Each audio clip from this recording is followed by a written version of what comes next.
कसले भारी वाटतायत ना रे सर. अगं त्यांनी सर म्हणायला नाही सांगितलंय, लक्षात आहे ना? ते असं म्हणाले आणि माझं सगळं टेन्शनच निघून गेलं. त्यांची पर्सनॅलिटी बघून त्यांना यश बोलण्याचा धाडसच होणार नाही. हे पण एवढा मोठा माणूस तर त्यांना अजिबात घमेंड नाही.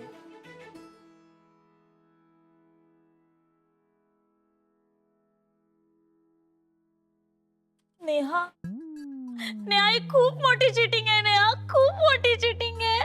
आता मी काय करू नेहा? माझ्या मनातल्या भावना कोणाला सांगू? तू सांग ना नेहा. शेफाली प्लीज शांत हो. आपण नंतर बोलूया विषयावर.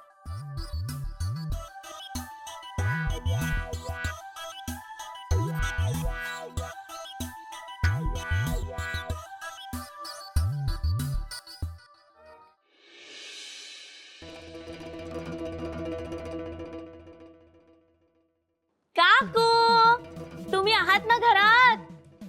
आली काही पेडा. मी किचन मध्ये. हो हो हो माहिती होतं मला तुम्ही घरात आहात ते. मी म्हटलं अहो काय कधी एकदा इथे येते असं झालं होतं. आठवण काकू मला तुमची इतकी आठवण येत होती ना की काय सांगू तुम्हाला. माझ्या डोळ्यासमोर तुमचा चेहराच जात नव्हता हो.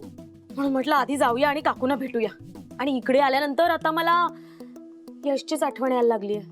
त्या दिवशीचा सगळा प्रकार माझ्या डोळ्यासमोरून जायला लागलाय हो काकू. मला माहितीये तू यश बद्दल बोलायला आली असते. ताकाला जाऊन भांड कशाला लपवतेस उगाच? बोल आता. अहो मी कुठे का लपवतीये? मी तर फक्त टोमॅटोज घेतलाय. बरं ते जाऊ दे काकू. तर तुम्ही विचारताय म्हणून बोलते मी. पण काय बोलू आता? आणि कुणाबद्दल? ज्या बहुरूप्याने एवढे रंग बदलले त्याच्याबद्दल बोलायचं? काय बोलायचं आणि किती बोलायचं? हे बाकी कुणी काहीही म्हणो पण तो माणूस म्हणून वाईट नाहीये बर का. माझ्या अगदी मनातलं बोलला तो. काकू काय सांगू तुम्हाला, जेव्हा त्याच्याबद्दल मला कळलं ना तेव्हा तर माझा विश्वासच बसत नव्हता हो. केवढा मोठा माणूस आहे तो. आणि आणि किती पैसेवाला आहे माहितीये का तुम्हाला? अगं तो कुणीही असला, कितीही पैसेवाला असला तरी आपल्याला तो आधीचाच यश आहे.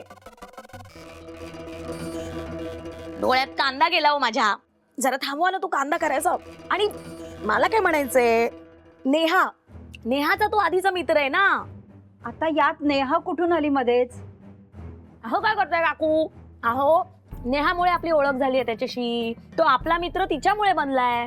आता ते जाऊ दे की आता एवढा सगळा त्याने तिचा विश्वासघात केला त्यामुळे तिला आता वाईट वाटत असेल. पण मी सांगू का काकू तुम्हाला, आता खरं तर ना तिला यशचाच फायदा होईल. लक्षात घ्या तुम्ही ही गोष्ट मी सांगते ते बरोबर एकदम. पण नेहाचंही म्हणणं बरोबरच आहे.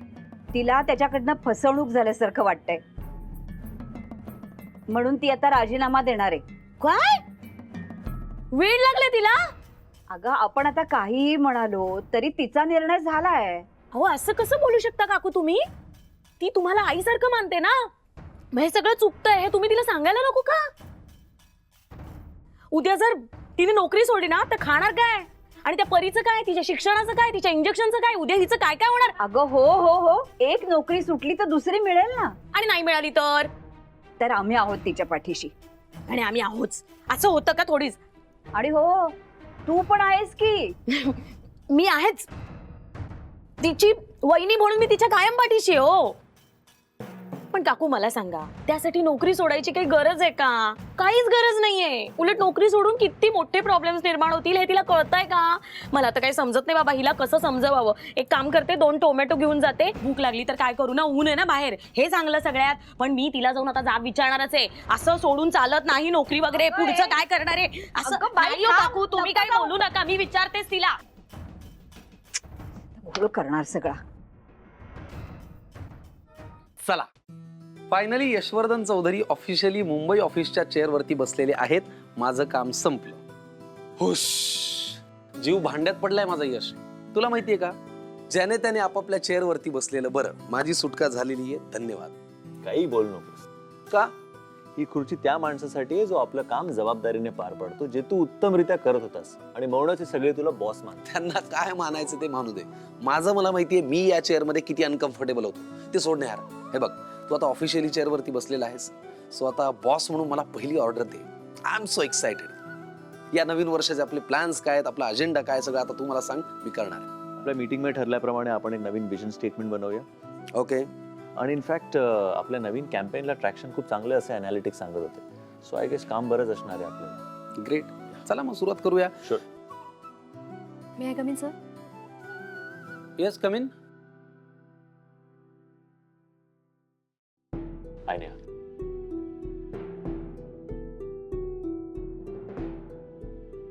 सर ॲक्च्युली मी मेल पण करू शकले असते, पण विचार केला तुम्हाला लेखी देते.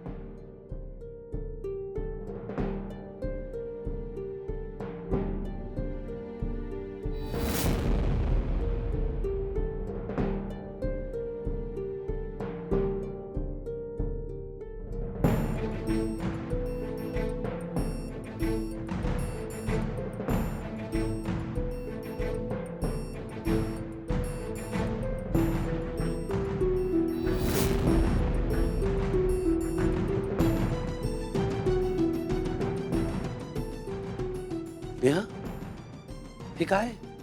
Resignation letter? नेहा, तू राजीनामा देतेस? सॉरी, पण मला असं वाटतं की तुम्ही तुमची वैयक्तिक कारणं तुमच्या कामामध्ये आणताय आणि स्वतःचं नुकसान करून घेताय. हे परत घ्या. सर मला खोट्या माणसांसोबत काम नाही करायचं.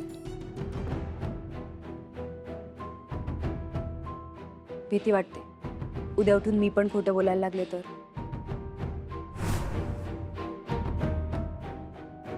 म्हणून नको. प्लीज सर माझं रेजिग्नेशन लेटर एक्सेप्ट करा. Thank you sir. Neha,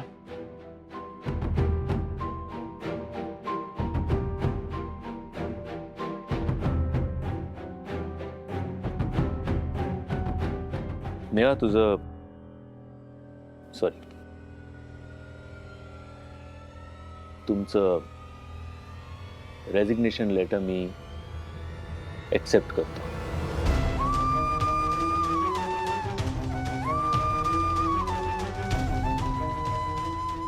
thank you sir.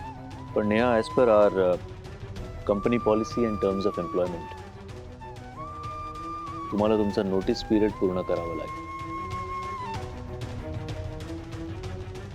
तोपर्यंत तुम्ही कंपनी सोडू शकत नाही.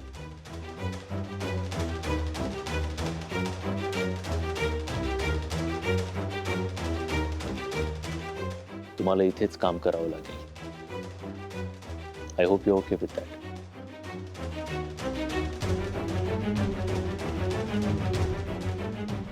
Yes sir. थँक्यू.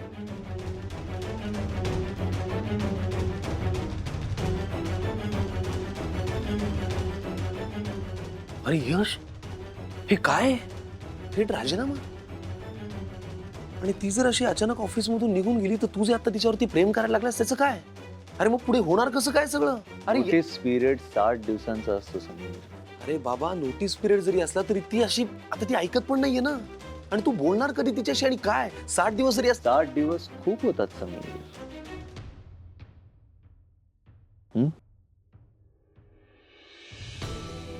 60 दिवस. ओके.